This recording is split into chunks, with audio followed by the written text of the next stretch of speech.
What do you think about the intensity from your teammates out there? Was there enough in the game? Did they give enough, do you think?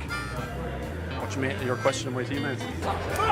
I can't say. I am the referee, I'm not the coach. It looks good. He likes it. Nigel Owen's arm goes up. And Ireland have stolen the game right at the death.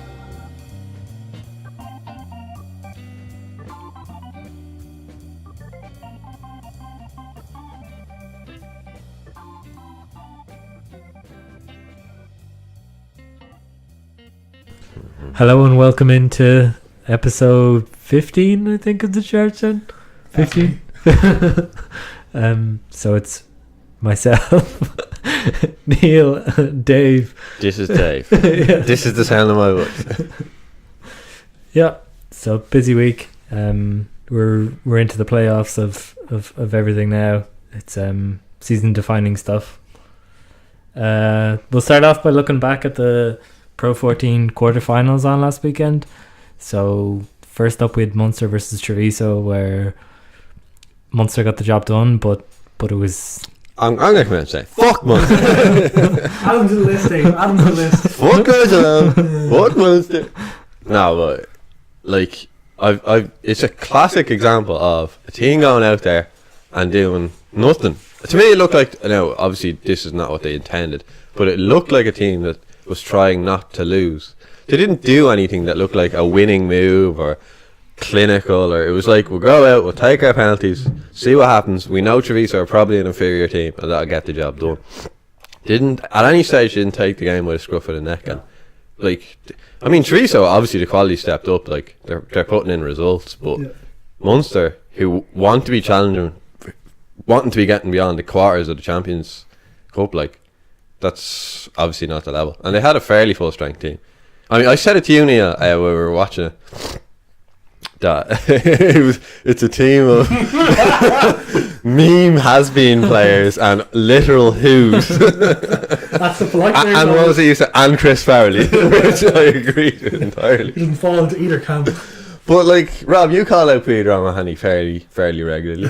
All the time. I think CJ Stander is an open book at this point. He tries, absolutely. He's a solid player, would fit into any team, but he's not going to surprise anyone what he brings. Like, he did get that match winning turnover now, in fairness to him, which was debatable. Which Nige had a bit of a clanger, I thought, in that game. As he tends to do these days. What do you think he's lost it? He always. It's always about making a big show in the last few minutes. So you get the games like this. Yeah, you get the games like the the French game last year, where. And I think another one might be Ireland, New Zealand, where we lost with that last minute. Yep. That one was there as well. But also another one I'm thinking of.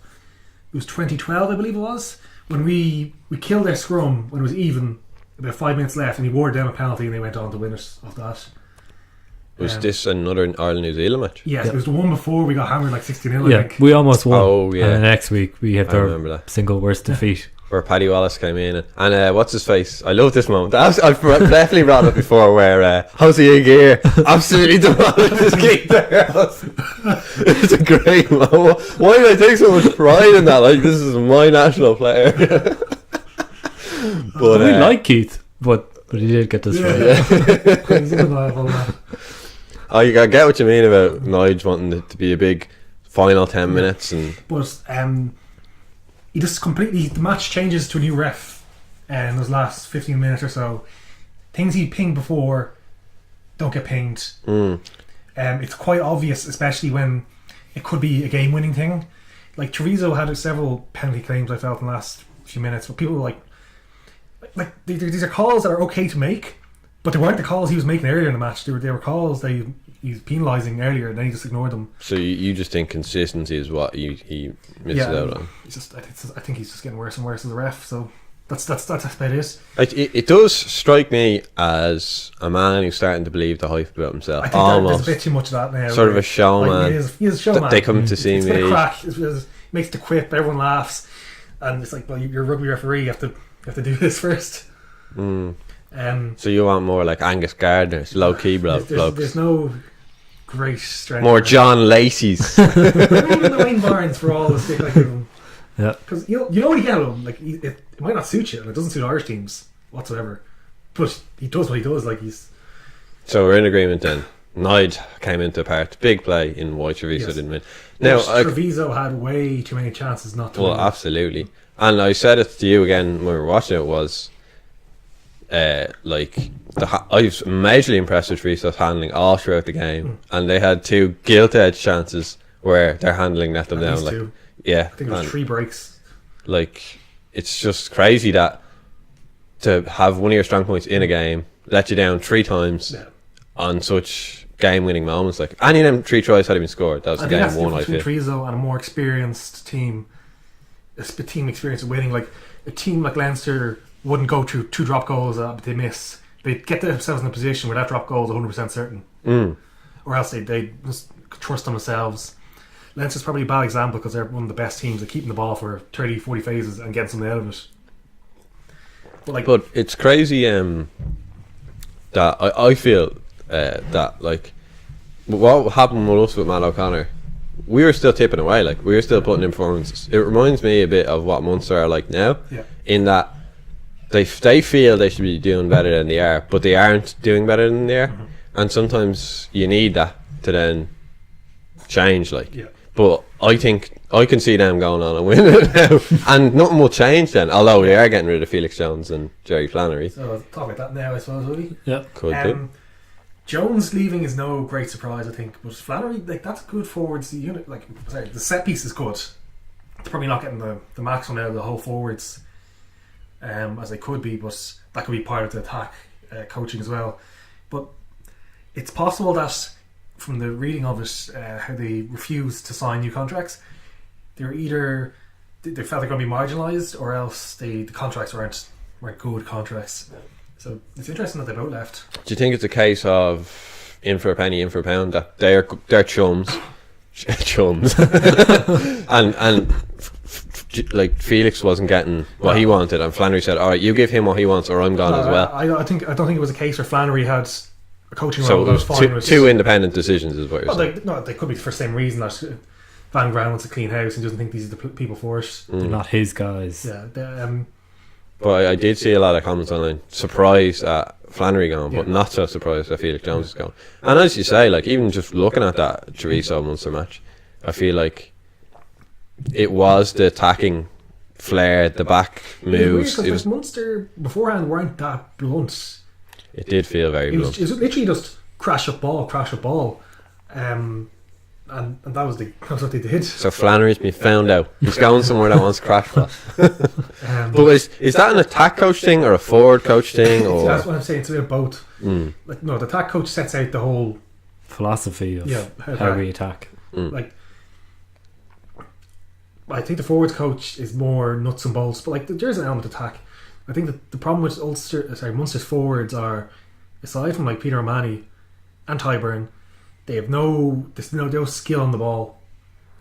I get what you're saying. Like yeah. they like we said this time last year, like Peter O'Mahony threw some great passes in the semi-final against us in the Pro 14, and the rest of the forwards like were throwing balls on the ground and stuff like that, and that kills your attack.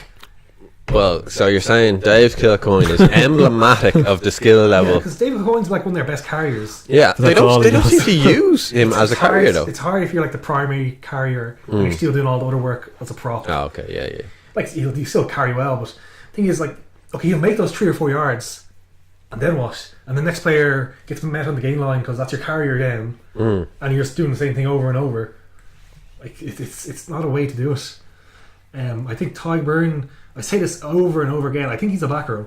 Like, he doesn't have. Well, I'm going to call you on this, okay? How much weight would you say is a significant amount of weight to say, okay, that person doesn't belong in that position? Like, kilo-wise, what would you say is a significant It's the amount power of weight? thing. Like Brad Thorne was 6'4" and probably like 114. But it's all that core strength in the gym. Yeah. I saw one of his gym videos where he literally just blitzed his core like all the time. Some hard shit like planks, sit-ups, whatever else is core shit. Like, I mean, like Fergus McFadden is not a big player, but he's a very strong player. Like it's not just weight. Like Even Cheslin Colby, he appears Like, much stronger than these his players are size. extremes, like the Torrens and the. But if you need weight to throw around as it's height. I get what you're saying though. It's not all about weight, because I looked up, I compared him and Henderson, and they're about the same height. And Byrne, according to the two teams' statistics on their site, is only 4 kilos heavier, which to me doesn't strike me as a massive amount of weight, but it could be, and it might also just be the fact that Henderson just is stronger, for whatever reason, physically, genetically. But I get what you're saying about the forwards not having skill, because if you contrast that with the Leinster forwards, Scott Fardy, he has a mad amount of skill. That was very evident in his long pass in the Toulouse game. Jack Conan offloading for days. Tyg Furlong, like, he's one of the best. Even Sean Bryan had a few good passes in the semi. Yeah, he did the offload for the try. So you're saying every other province's solution to their problems is to just take Leinster players? It looks like it. So it would seem. But Treviso have definitely come a long way. Yes, and I hope they can keep that up next year. It's not just a one season wonder kind of thing. Are they Champions Cup qualified for next year? Yep, they're in. That's good. That'll benefit them. I could see them beating like a few English teams, maybe even 1 or 2 French teams. Maybe. Yeah, I think it's more likely French than English. Tommaso Allen seems to have stepped up his game. Like, you seem Keatley next year, aren't they? Yep, he's gone over. Oh God, I don't think that's good for them. Well, even if he's not first choice. Yeah, but I think they'll try and segue him in as first choice, and that'll hurt them. I don't think they will. I think he'll help, especially during the World Cup when their Italian players are away. So to me, Tommaso Allen is going to become the Ian Madigan of Italian rugby here, and Ian Keatley will be the Jimmy Gaffer. I'm writing the narrative already. Conor O'Shea's a hack. You're there first. So is Clark. What did you think of the Fijian wingers in that? They're very good. The two of them were mad. I loved, like. I think I'm not sure if they've actually played for Fiji, so I think they'll be Italian soon. Oh God, that's scary. That's a scary prospect. It's the way the world works these days. But they're entertaining, and like if a game is sort of coming along in the country, maybe trying to grasp a bit of, you want the entertaining lads to sort of be a highlight for the game. You know, that's what I think Conor O'Shea wants to do in Italy, is bring the game back or get more traction or whatever. So I don't think Munster will play as poorly against us. No, absolutely not. Especially if Carberry. I think Carberry's out, but Earl should be back. Do you know what? I don't know if I said that in this podcast, but I said about Carberry when he's starting to come on the scene, I said, this guy's problem is going to be he's not big enough. And I think it's coming to fruition already. He's still young, and it feels like he's just been marred by injury for over the last year. Niggles and this, that and the other. Last year, if Leinster made the right choice it's not a choice they made, but out of Byrne and Carberry, I think Carberry's a better player. He just has a higher upside, but Byrne is available for a lot of these matches, which is very valuable. Carberry just seems fragile. Like, I don't know what it is about him. He doesn't look particularly small, but whatever way he carries himself, it just strikes me as this guy is going to be injury prone, or this guy, any sort of contact could like nearly kill him, you know, that sort of way. And Byrne maybe not that extreme, but like Byrne, it just sounds like we're sitting here ragging on Munster, which maybe is it. But no, I mean, like, you can't go out and put in that performance. What frustrates me the most is I love getting behind the underdog, and they didn't win, so obviously I'm a bit mad, but it's good for Irish rugby that 3 of our teams are through to the semis. That's particularly good. You know, that's definitely not a downside. Yeah, definitely. Shall we talk about the Connacht Ulster? Yeah, we could go into that one. So I think Ulster have, like, when you think about what Ulster were at the start of the season, end of last season, like, this is a complete and utter shift. Remember, it was this season, I had to double check this, but they got absolutely hammered by Munster, and Munster put like 68 points past them or something. And they got. They're rebuilding, is what it feels like. They have rebuilt to a degree, and they have a couple of signs, like McGrath obviously is the big one. They're getting Carter, I think his name is, the second row from Australia. Okay, I thought it was Dan Carter. I was like, I'm pretty sure it's Sam Carter. They're replacing Darren Kay with Dan Carter. The second and third best DC players of all time, according to Stuart Barnes. But also, it's also not a fact. Yeah, he read it out, and then just about 30 seconds later, Also, I just made that up. Andrew Trim was just there like, what are you talking about? Like, Truly the worst commentator in these islands. That's saying a lot. but yeah, Ulster, these young players are coming up. Like their fullback, I forget his name. Lowry, is it? Yeah. Little, like these guys, they're not the biggest, but I mean they're effective. You know, that's half. Billy Burns is not as bad as I thought he was going to be. He's effective. Like, I think he is the weakness of this side. Really? Yeah, he's just like they play him because they have to play an out half. And there's rumours of Bill Johnson going up from Munster. Not very sure how substantial they are, but I think he'd be an improvement if he gets game time. But he's just not close to the level they need to be. Like, he's okay for these kind of games, but once you get further into knockout rugby. yeah, he's just not a factor. You don't think he's effective? Well, I'm going with here as an effective now. I don't think so. I'm saying they're developing effective players. No, I think well, aside from that, they've done some great developments. They just played all their young players this year pretty much loads of times, and it's worked out for them. Now they suffered the pain early on in the season, but it's paid off. Like Treadwell, O'Sullivan. Well, Marty Moore plays a lot of games, which is good for him because he needs games to get fit. One thing I would be worried about with them is there's definitely a vacuum of experience developing, I feel. Yeah, with Best. Yeah, Darren Cave. So who you're left with? Henderson. You could say Coatsy is sort of like. Jordy Murphy, they've actually a fair. Jordy Murphy's never really struck me as much of a He's captain. rally He's a around winner. me. Has he? Yeah, Maybe like he's an international player in his mid-20s. He's been to the mountaintop. Yeah. why do you leave Jack them? McGrath's a source of leadership. Yep. Marty Moore's not necessarily a leader, but he's experienced. Like they are losing some players, but they are getting some in. To me, that is reliant on these outside blow-ins becoming part of the club culture. Yeah. Like you can't deny that Roy Best was absolutely out and out Ulster The rugby. thing is- You can't deny that Darren Cave was out and out Ulster rugby. Yeah, these are Whereas rare is players. Jordy Murphy going to take to that environment? Is he going to He's- step into that role? I think he's taken to it quite well. Well, I think playing wise, but leadership wise, is what I'm talking about. Ulster fans I've heard are pretty much pleased with how he's gone on this season. Like there's a danger to dilute your culture there, but There is that issue with the Ulster thing where outside of Best and Henderson, all of them were from somewhere else, like England, South Africa, Leinster. Their first choice team. the first choice pack. Yeah. Which And Best is leaving now. yeah, it's not ideal. You'd like to be producing homegrown players and have your own guys in there. Next best thing is Irish guys. So It is what they just have to rebuild the forwards. Yep. They have the Ray brothers, I think. Is this Ray? yeah, he came on and scored a try. Yeah, Actually, he was very good. Marcus Ray, that's Yeah, it, I think yeah. it was.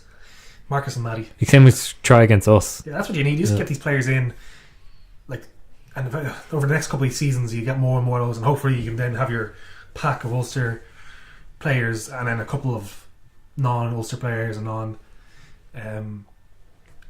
non-Irish players. But I was surprised that Ulster did win that match, in fact, because I just saw the teams. I was like, okay, a lot of young lads. I saw Connacht's team as perhaps a bit more experienced. I think the home venue did come into play a bit, Yeah, but it was quite an entertaining match. yeah, I it felt. was much more fluid than the previous match. Well, both teams you were could attack. see there was coherency and intent. Intent was a big thing. Yeah. Like they were going out there to win, and it was reflected in how they were playing. Yeah, I think that was noticeable. Like an Ulster team, maybe 6 months ago, I wasn't as big. I didn't have much confidence. Would have just got ahead of Connacht and left it at that. But at the end of the game, they were attacking, and eventually Coetzee scored to end it as a contest. But they are definitely an improved article. They're still not like the level of Leinster or even. I'd say the other three provinces are probably kind of fairly. equivalent. Yeah. I don't think they'll win against Glasgow. I'd be a big surprise if they did. Did you see the Bundyaki high hit on?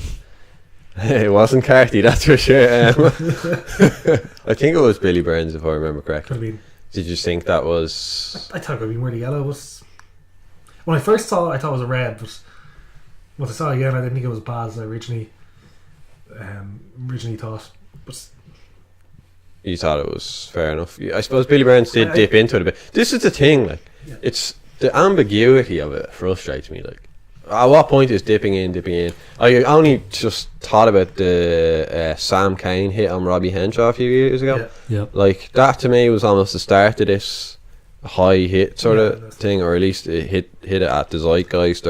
And I think if that happens now, I think that's a red card, because he wasn't really, he spun, but he didn't really dip into it. Like, and I just, it's so hard to, like, okay, you have small players, you have tall players, like, just like, are you gonna have people deliberately picking small players so they get hit in the head more often? Like, crazy coaches do this. but you know, it is a question. And don't they say that tackling ultra low is more dangerous than for the tackler? If you get your head in the wrong place. So but you should be able to, as a pro, get your body in the right angle. Did we talk about the Fergus McFadden headbutt at all on this podcast? We can talk about it now if you want. Justice for Ferg. Yeah. Got the armband. How did he get away with that? He didn't. He got banned for 6 weeks. No, but that just absolutely calls out. Well, who was the ref? Clancy. I think it was Clancy. Yes. Like, I mean, anyone could see. That little thing that just calls out Clancy. Anyone can see. You could save that as a sound out, Rob, because you're going to be using that again for Clancy. It was either a completely bottled decision, which is an indictment of a man, or a completely incompetent decision, which is an indictment of a man. But like, oh man, talk about fucking up a call. Like, imagine if you weren't a fan of Leinster, how injustice you'd feel. You'd be a bit angry. I was even a bit angry. Like, why is Ferg throwing headbutts in the third last game of the season? I think the T-shirt has got to him. He thinks he's a big man. Cut off blood supply to his brain. Well, I can't remember with the band regularly. You guys say you can. So I think he comes out with the band on, thinks he's a big man. Rips it off, goes into the crowd. Thinks he's a big man because he's on a T-shirt now and starts headbutting people. The end. But yeah, Clancy. But okay. Like, contrast the Clancy decision with, I don't remember who the ref was in the Ulster Connacht match, but like, there's one call that's quite ambiguous and maybe could have been a yellow card, and it's not, it's just given as a penalty. And then in the other one, there's no fucking debate about it. Someone throws a headbutt and it's just a penalty. Like, it wasn't even a penalty. It must have been a penalty. No, it was just a penalty. It's just boggled. I think he said you interacted with him in an aggressive manner. It was just a complete cop out. Like, Good rugby contact. it's like, you've done something. I can kind of see it. You can see it on the screen. You guys can hear something has happened here. But even the crime has occurred. We do not have enough evidence to convict an innocent man. the TMO should be all over that. Like, what are you talking about, Clancy? What are you talking about? But another thing I took from the Connacht Ulster match was the two Connacht scrum halves. I feel Blade has leapfrogged Marmion personally. Yep. Possibly. I don't think Marmion, like, I just contrasting them in that 80 minutes alone, I thought Blade looked more lively. He's crisper passing. Marmion, I don't know, I feel like he hasn't been the same since he got injured for a while there back. And is Blade going to be Irish qualified, or is he already? He's Irish. He is Irish, is he? I don't know. I think questions have to be asked about bringing Blade instead of Marmion. Well, I'd look at it like this. There's Murray's definitely on the plane, and then I think it's all to play for between the rest of them. I think Marmion will get it because he's got the track record of. And then you might bring a third one. Maybe Cooney. Cooney gives you that extra 10 cover. But Smith doesn't seem to like him too much, so it's all to play. Could be Luke McGrath second choice. This is another like Schmidt classic. I don't just because you picked Marmion before doesn't mean he's the guy to pick again. Like, true. This we called him out on this before. If he does it again, I'll be writing letters. So shall we to the main event? To the main event, yes. The hype. Leinster versus Saracens, two of the best teams in the world going at it. Should be good. It's unusual that you actually get the two best teams in Europe fighting against in the final. Sorry, Rob, did you say in the world? Well, in the world. How can you even make that assertion? Fairness, both teams would be top 5 in the world. Yep. I'd say that easily. I'd agree. You'd have your Crusaders probably at the top. Yeah. And maybe another New Zealander team, maybe a South African team. But they definitely be top 5 potential. Yep. Consider both England and Ireland have beaten the All Blacks in recent years. Yep. England ran them close this autumn, and these teams contributed a lot of players to the Lions, which drew with them. So, I just remembered that England match in the autumn. with that controversial offside Yeah. with Sam Underhill and the foot and the hindmost foot, and then they changed the rules. I love my little They clarified the storylines. rules in fairness to them. Clarify, okay, but It was still the right decision on the field, as it had, was by law. But so will we see more Leinster fans at the match then? yes, if we see 10, we'll see more. In, Do Saracens just not have a strong following? they have very little fans. Yeah. But it's interesting that they're a winning team. Is it just not a big rugby area that they're in? They just don't. They're traditionally a small enough club. They just got bought by a consortium in a few mid 2000s. Yeah. And They then got a bunch of South African players in, but now they've actually developed a lot of English players after that. They just don't have much fans. Like there used to be at Vicarage Road, which was 10,000 something capacity. They've They're a developed. weird club that they've a really tight knit team, very well run. Yeah. It's very little fans. Yep, their culture is well renowned. The whole wolf pack defense. Yeah, you can and laugh all at this. Wolfpack, but like it has Yeah, results. it works.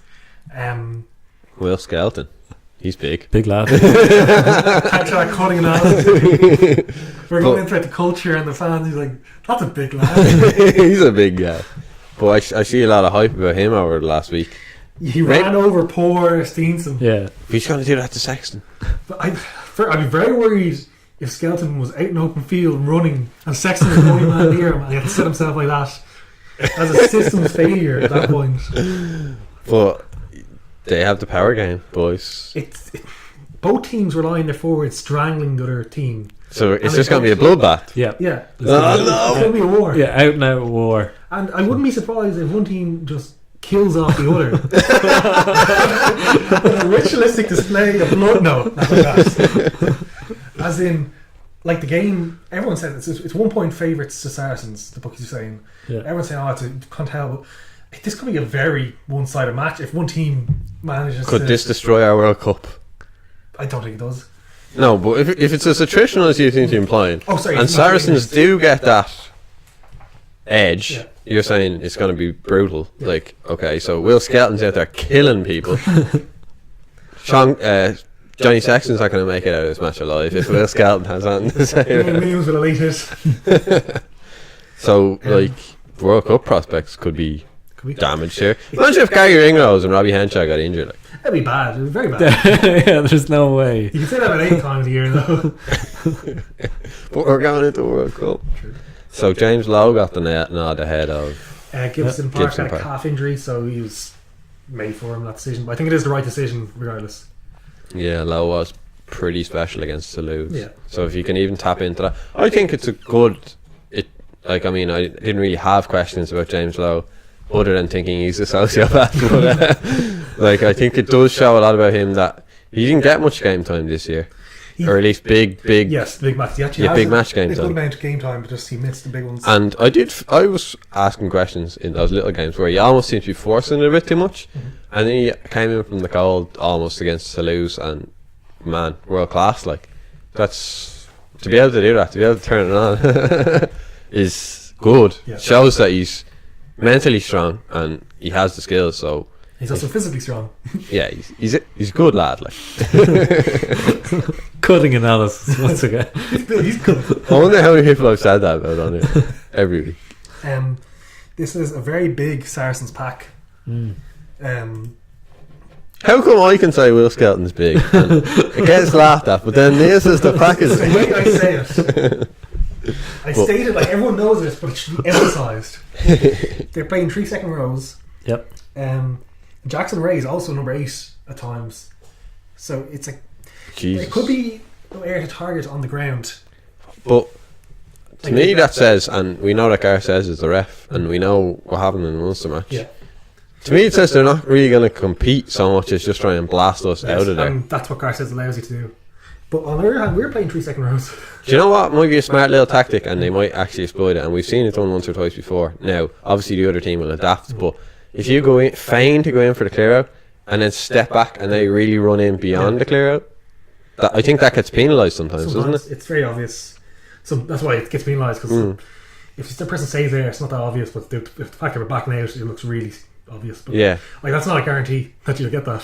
Well, you could try it. I mean, it's just the restaurant and the breakdown then. it does look like they're going to try and blast the guys out of there. I mean, we don't have any turnover specialists. They could Sean have. O'Brien's pretty good. I feel he was, but I don't notice him. Like, okay, think about this. Vardy is a decent. How many times? Yeah, he is. I agree with that. How many times do you see Sean O'Brien getting turnovers? Maybe once a match. Yeah. Maybe. And to me, that wouldn't be like out and out turnover specialist. Is Van der Fleer fit again?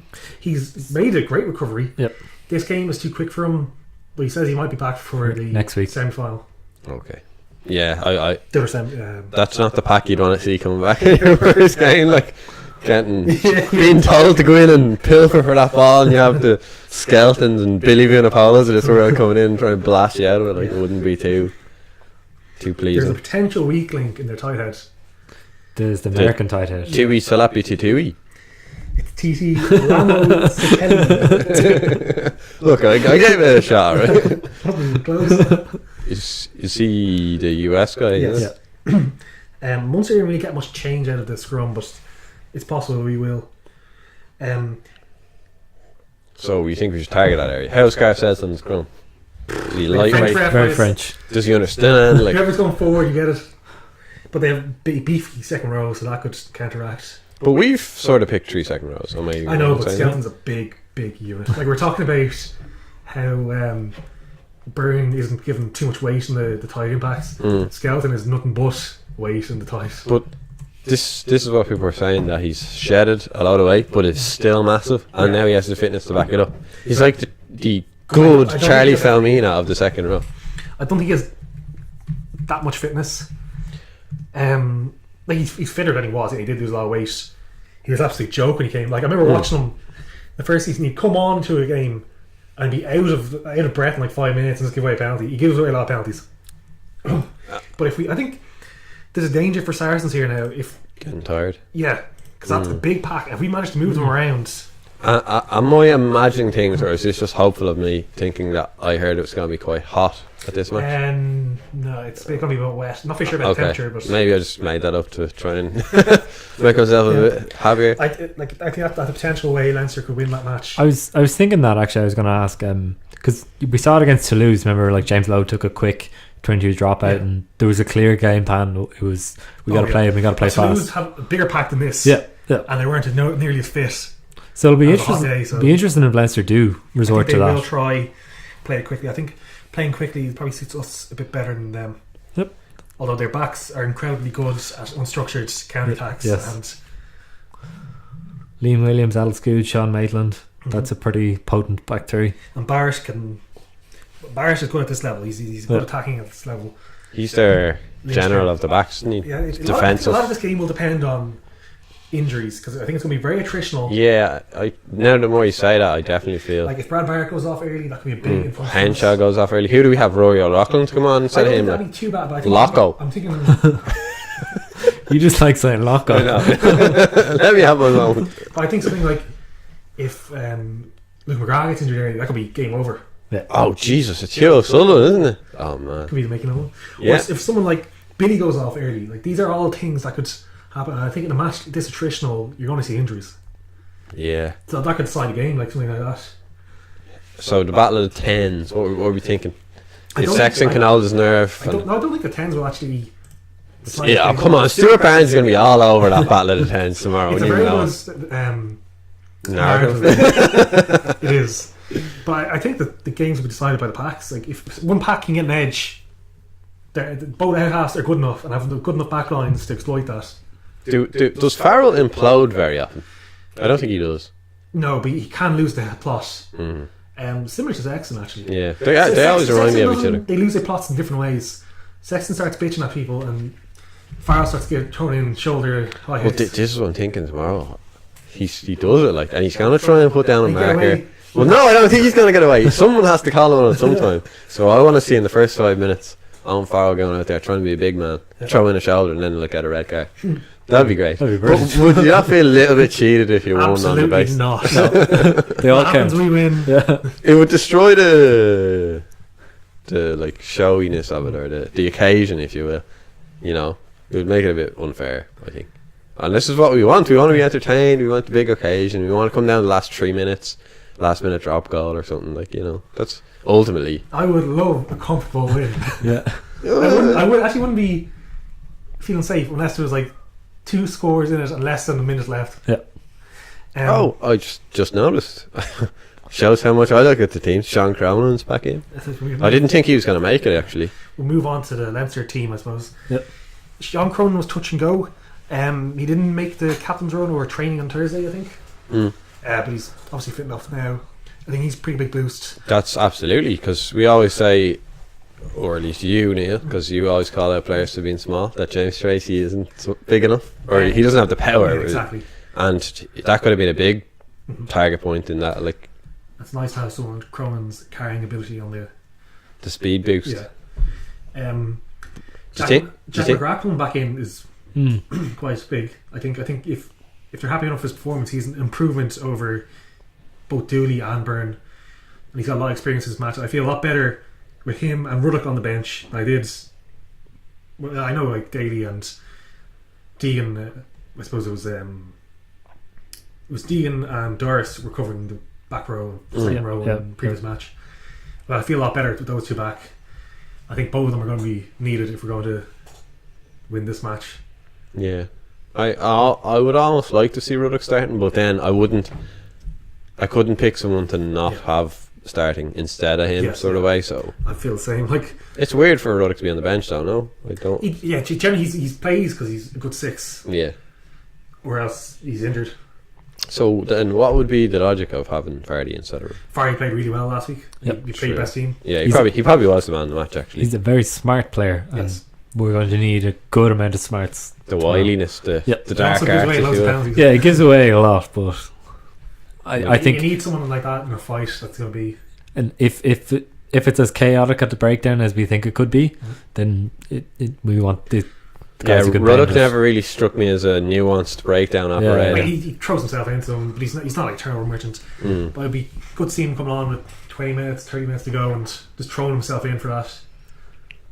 Oh man, that's so hyped! It's a very exciting match to look forward to. I just hope it doesn't hope we just don't get beaten out of the gate. Yeah. That would just be a bit of Yeah, disappointment. that would be pretty. Like the Welsh game or something like that, where we go into like a bit of hope for a result and then it's just over within 5 minutes. Because everyone does think it's going to be so close to have it like be a whitewash. Either way, like you say you'd be happy with it, but I do like that entertainment factor. Oh yeah, definitely. Like I'd be less probably entertained with Leinster hammering them, but I'd be happier. I enjoy it. Like, I mean, if it was like a tight game that Leinster won like 3 points in the last few minutes, I'd be like, this is amazing. This is great. You remember it like the New Zealand game in the autumn was like, okay, Ireland were better most of the match, but it was real close. There was only one score in it at the end. So you're like, okay, Ireland were comfortably ahead, but you always knew it could flip on a. Like it was like Toulouse match for parts of it, where it's like this is still in it, and then we slowly started to. I grind down. rewatched the Toulouse game, and I think that was an illusion, sort of. It only felt like that because We're at it, and there was the like, oh, we could lose. Yeah, It wasn't actually. There wasn't actually. Yeah. You know, we were just nervous because that's natural. But so. What are you thinking? Win, loss? It's hard saying Leinster win, but like I wouldn't be surprised by any result, to be honest. Yep. Draw even. What would happen in the event of a draw? Extra time. And if they're tied at the end of that place kicking competition, Man, I want to see that. Make that happen. We have this absolute like master story crafters in the Champions League. Yeah. With the Liverpool versus Barca and Tottenham versus Ajax matches. Get that man in tomorrow. The man who made those matches. Whoever you are. But imagine like this could be like a cherry on the top of a great week of sport, really, if that match tomorrow does. Yeah. This is what I'm saying. To me, it's either going to be a bitter disappointment or be the most epic match of all time. I'm totally polarised that there's nothing in between for me You're here. saying this decides the best European team Ever? I think it could. Yep. When you talk about teams as in like not just like the club Leinster or the club Saracens or Toulouse, but actual, like you can see there's still a strong thread between Leinster's early wins of like 2012, 2013, 2011 sorry, and 2012 and these ones. There's still a lot of players that are common to them, and obviously the Saracens are 2 years ago and 3 years ago. It wasn't just a wholesale change that worked. It was this gradual development. Yeah, like it's a there's- development thing. So they could say, okay, Leinster were 2 and 2 and 5 in 10 years, basically. But the main thing I'm worried about is how do you incorporate 5 stars on your crest? It's going to start looking gaudy. A Do you big just- one. I was thinking you have one big one and then 4 small ones. What? Wow. Because That implies you have 9 then. well, no. No. How does it not The apply? big one is 5. Yeah. Well, yeah. Well, currently the jersey is pretty packed, so they have to make the stars smaller. You just do so- like a yeah, you can do a semicircle. I was thinking. I think at this point you get rid of stars because everybody knows at this Oh, point. you like the event? Like Toulouse are the only other events have team. 3 stars, one for every 10 leagues they have. Oh, okay. You can do something like you put like a star and just like a 5 in it. Yep, that would work. No, that'll look gaudy as shit, man. I say One, at like, this. like a giant star, like the points of a star around the crest, like one on top of the crest, 2 at the bottom, and one of your. The whole jersey is just a giant star. But I think you say, all right, we're clearly an established team at this point. People know we don't need a few stars on the We're not putting the jersey. stars on the thing, they just in case people don't know we won the European Cup. Why are we doing We it? do it in recognition of the European Cup. But only Toulouse are the other only team that do it. No, Why? other teams to do it. Other teams, the Saracens do it. Munster Really? do it. Well, yeah. I think almost certain other teams do it. I'm thinking Toulouse are the only ones that do it. But don't research that because I don't look incompetent.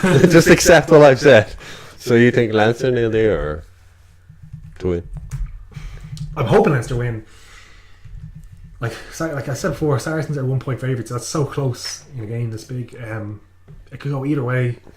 I wouldn't be surprised like if a team ends up winning comfortably because these teams we say that they're going to be close because teams are excellent, but if one team just managed to get that Well, break that lead open, they can really do damage. And you were saying it could be one on injuries. It almost feels like there could be a cascading effect where one big moment will happen, Yeah. and from that, more little moments will Yeah. occur that Like- will get whichever team You see does someone win. like Leinster get a penalty and they get a try off low, and then suddenly Saracens are 10 points down and they're chasing the game, or Saracens strangle us and they're just keep chipping away points, and then Liam Williams gets his try from the breakaway, and like these things are.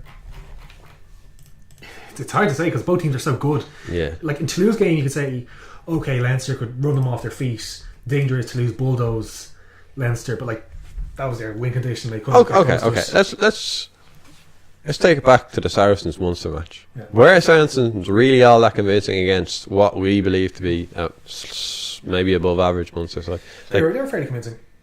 Fairly convincing, but at the rate we're bigging them up, you'd almost expect them to be more convincing than they were. Is They what I'm saying. won that comfortably in the end. The first half was close, but Munster expended all their energy keeping it close. Yeah. And then Saracens just blew them away in the first 5 minutes of the second half, and that was it, pretty much. I think the hype is making me believe that Leinster can win. So my natural pessimism is getting weighed down here. But yeah, I'm gonna say Leinster to win as well, just because I'm a hype man. Rob, you know my hype man. I do a good hype man. But yeah, Leinster probably by like 3 points or something. Rob? Yeah, it's going to be like as you were saying earlier. I can literally picture every outcome here. We hammer them, they hammer us. It's super tight. It's a draw. I can see happening. So yeah, What does the heart say and what does the head say? Both same thing. Like I think what the head's saying is you can make a rational argument for everything. Yeah. Yeah. And the heart is basically what you want to win. So What I'd be afraid of is that we make a mistake early or something, We're and chasing. and we just can't recover. Or that Sexton's head just goes. Yeah, in or the first 10 something minutes. something happens. Something happens in the first 5-10 minutes that Well, just sets it up. like If I was Saracens, I'd just be looking at that Munster match yeah. and what happened to Sexton, and I'd just say, "Here, Yeah. I told you, getting that." Yeah, man's head. Itoje is known for clapping players on the back and Yeah. all that kind of stuff, and you can see very easily that Sexton is there to be got at. Yeah, it was, imagine the manager sat down with Sexton and saying, like, this is it, like, you can't This lose is- the head. They just need someone on the pitch to be ready to slap him across the face in case anything goes horribly wrong. So, do we have a few little tidbits to We talk about mentioned there? the Felix Johnson thing before. Yeah. We didn't mention that Ty Byrne and Casey have signed new contracts with Munster. There's rumours of Casey moving up to Leinster, but they Yep. Oh, the young under 20 half, scrum yeah. half. really, I really met. good for under 20s. Oh, he's a live wire. Absolutely, he almost reminds me of James Lowe in that he's that sort of you could Breakaway see kind of. natural charisma, lifting everyone around him, happy, sort of unsuppressible character out a there. puppy.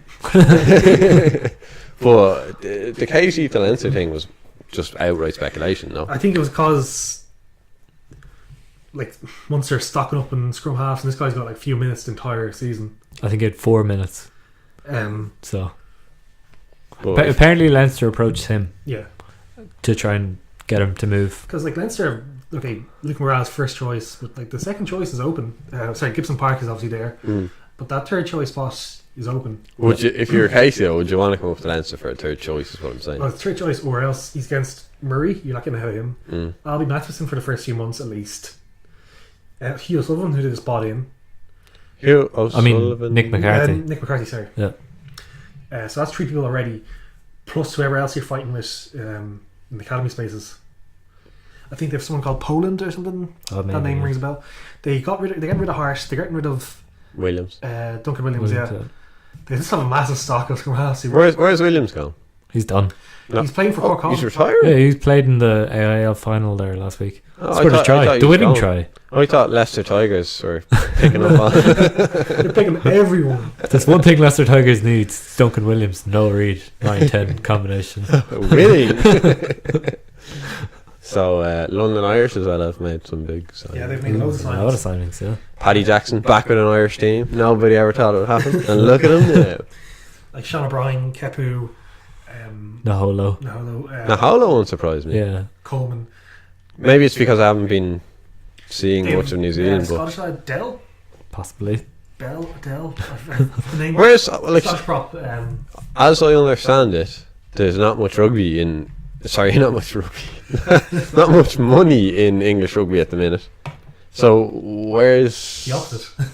they So, got aren't they all losing massive they're all amounts? losing money, yes. The They only got a one big, payment from CVC. The only one that turns a profit is Exeter. Yeah. The rest of them are all. So how are London Irish buying all these Because they got a people? big payment from CVC. London CVC Irish did, or all the All English the clubs teams? did. What's CVC? It's like a consortium who bought a chunk of the Premiership. There was rumours of them buying into Pro 14 and stuff like that. Oh. But they bought a big chunk of the Premiership. And it's all the teams. I think it's basically the current Premiership plus London Irish essentially of the teams that. Benefited from the buyout. Yeah. But London Irish seem to have A lot of their old Have players were intent. retired. Yeah. They want to stay up. There's rumours that there's a year or two relegation will be gone, so they want to be up when it happens. which team's getting relegated now? Newcastle. Do you know what would have been hilarious if Leicester had got relegated? And they absolutely wouldn't have brought in that No. non-relegation. Like talking about a conflict of interest there. Are Newcastle an established Premiership team? Like, They've Or- dropped up and down a few times, but okay, so would London Irish be more? They probably want to get it so that they have like The best teams. Yeah, the and best they also teams. probably want Newcastle up, so they have someone up north. Yep, that's another Like factor. they've loads of London teams, but mm, I think what they could possibly do is expand the Premiership out to 14 teams, Yeah. and then ring fence it, and that'll be it. No relegation. you think that's what they're going to do? Yeah. because there's like a lot of the teams in the Championship don't want to get promoted. They just don't have the facilities or the money to do it. They're not eligible to be promoted. No, they don't. Wasn't there that crazy. London Welsh thing Yeah, where yeah, their yeah. stadium didn't meet the? And they It sued didn't to have a get in. toilet or something. They sued to get in, and they were absolutely awful, like historically. It's interesting though that London Irish seem to be picking up a few Irish players. Do they want to bring back that? I think there's a bit of that. There's also those players on the market. Do we know how much O'Brien was paid or anything? They say 450 grand, I think. Christ. And they said he would have taken a quarter of that to stay with Leinster, but they weren't offering him that. Which So if- says a lot about what they think about him. I think. No, he said like that's fine, like that they have to make their decisions like that. He understood it. Mm. He wasn't bitter about it. But Leinster, like Ireland weren't offering anything, so it was up to Leinster. And this is before Levy got injured. Yeah. So you're gonna hire this guy who's been. He averages about 11 games a season for Leinster. He's been here since 2008. That's bad. Yes. And I feel like a lot of that average has been brought down over the last few It was years. loaded as- towards the front. I yeah, feel. yeah. Which, if you were to trend it out on the graph, like, does kind of indicate. And like he's staying fit now, but he's just not the level he was before the Lions. At the Lions, that was his last time. I think he was really good. Speaking of the Lions, was Gatland's just announced to be the Lions coach in 2021, 2022, is it? Or? 2 years, so 21. Okay. Not surprising, really. Not really. He wants another crack at South Africa. He wasn't head coach then; he was forwards. I think that was his role. I think it's good in some way because he's a good coach. But I just don't like how he treats the Lions sometimes. Like last time we brought in those 5 players, the training doesn't play them then because of the backlash. So it's the worst of both worlds. Yeah. Where you bring players in because they're nearby, they're Welsh players nearby, and then you just stop playing them because of the backlash. But wasn't his intention purely to use them as like training dummies? Yeah, but he put them on the bench and didn't use them. Oh, that's bad. That looks bad. Yeah, so that's what I'm saying. He put them on the bench because of the backlash against the 5. He just didn't use them like to make a point. I don't know. Yeah. So I don't like it in that respect, like how he kind of cheapens the Lions. But who else would you pick, really? Plus the Scots can be annoyed that he doesn't pick any of their players. Yeah, they've Stuart Hogg and They didn't even pick him last time, did so they did. He got injured. They didn't pick any. I remember Murray elbowed him in the face. Ended his broke his eye socket or something. But I hate to always contrast football and rugby, but they're the only 2 sports I really watch. I was watching like one of the semi-finals, and I can't remember the specific incident, but it probably happened about 20 times during the match. Someone takes a slight tap, goes down, rolling around, is down there for about 3 minutes, and then I was thinking, CJ Stander, speaking of broken eye sockets, didn't he take a broken eye socket and play on for 60 minutes or something? He had a broken eye socket coming off, and he had that for a while, I think. Like, Jesus Christ, this game's fucking amazing. This pure passion. Would you do that? Like, I would. Well, it's pure passion. It's an interesting thing. Like, I do wonder about the safety of the players sometimes. Like, do they need to be protected from themselves? Am I right in saying one of the Welsh teams are trialling a gum shield with an accelerometer in it next season? Is that Ospreys or something? It would change colour depending on the impact, I think. That's to detect concussions. Yeah. That could be very damning because it might be within the first 10 minutes literally every player's gum Flashing shield. red light. Close your mind there. There's cameras on you. No, seriously, like. Yeah. I'd say you'd be amazed. Players' skulls glowing. Ospreys just have no players after 15 minutes. Like. How do you prevent it? Like neck braces, robots. Fred concussions. Robot wars is a big thing. Why can't we get behind robot rugby shields players? are actually big at stopping concussions because a lot of it is your jaw hitting off the rest of your head essentially. Oh. Like that's why uppercuts are so good at knockouts. Yeah, exactly. In boxing, I didn't know that. that's one because your jaw bouncing up. So just a little bit of an aside. Look into the future. Could you get behind a team of AIs programmed to have personalities? Yes. Well, I don't know. Leinster AI team would be pretty good. We could Joe do it. Joe Smith-Tron's perfect team. Well, you'd support the coders. You'd be like, this guy's got great style and fluidity. I like his flair. Yeah. I like his comments. Like his V8 diesel engine he has. Workhorse. Just gets through it, like, you know. He's all arms and legs. I mean that literally. But Robot Wars, people followed that. Yes, but there was no overlap between people who want professional sports and people who want Robot Wars professional sports. I do. Why can't we have both? Anyway, that's just me bullshit. Shall we call it a day, or anyone else want to say anything? Anything I think else? that's all our little tidbits of it. Yep, that covers everything. Alright, good luck. Goodbye. Hopefully Leinster win. Bye.